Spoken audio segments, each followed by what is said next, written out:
நீங்க இப்போ வந்து வேலையை முடிக்கிறாங்க, இதற்கப்புறம் டிராஃப்ட் ஒன்று கொடுக்கணும், அதற்கப்புறம் அப்ஜெக்ஷன் வரணும், அதுக்கப்புறம் ஜனவரி 1க்குள்ள கிளியர் ஒன்று வரணும்.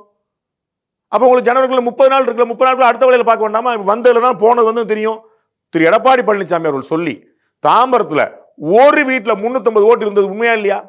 தாம்பரம் கலெக்டர் நாங்க 250 பேரை எடுத்துட்டோம் சொன்னாரா இல்லையா? அப்புறம் எப்படி 250 பேர் எடுப்பீங்க? ஒரு டோர் நம்பர்ல எப்படி 350 பேர் வரும்?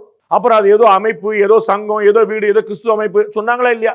எப்படி 350 ஓட்டு ஒரு டோர் நம்பர் வரும்? 250 எடுத்துட்டீங்க. அப்ப எஸ்ஐஆர் வேணுமா வேண்டாமா? அதுதானே எஸ்ஐஆர். நான் சொல்ல புரியுதா சார்? ஒரு தொகுதியில ஒரு டோர் ப்ரூவன் அலிகேஷன் கிடையாது, குற்றச்சாட்டு கிடையாது. திரு எடப்பாடி பழனிசாமி அம்பலப்படுத்தினார், கலெக்டர் ஒப்புக்கொண்டார். 350 பேர் இருந்தது உண்மைங்க, அதுல பாதி பேர் இறந்து போயிட்டாங்க, மாதிரி இடம் மாறி போயிட்டாங்க, 250 பேர் நீக்கிட்டோம், இன்னும் 100 பேர் மட்டும் தான் நான் பார்க்க வேண்டியிருக்கு அப்படின்னு. அது எப்படி ஒரு டோர் நம்பர் 100 பேர் மிஞ்சும்? உங்களுக்கு புரியுங்களா? ஒரு சர்ச் வச்சேன்னு சர்ச்சில் ஓட்டு போட விடுவீங்களா? வீட்டுக்கு தானே ஓட்டு. சர்ச்சுக்கு ஓட்ட, மசூதிக்கு ஓட்டு, கோயிலுக்கு ஓட்டு உண்டா? அப்புறம் அது குடியிருப்பா எப்படி காட்டினீங்க? அதுல எப்படி 100 பேர் மிஞ்சினாங்க? கலெக்டர் ஒப்புக்கொண்ட விஷயம். அப்ப எஸ்ஐஆர் வேணுமா வேண்டாமா?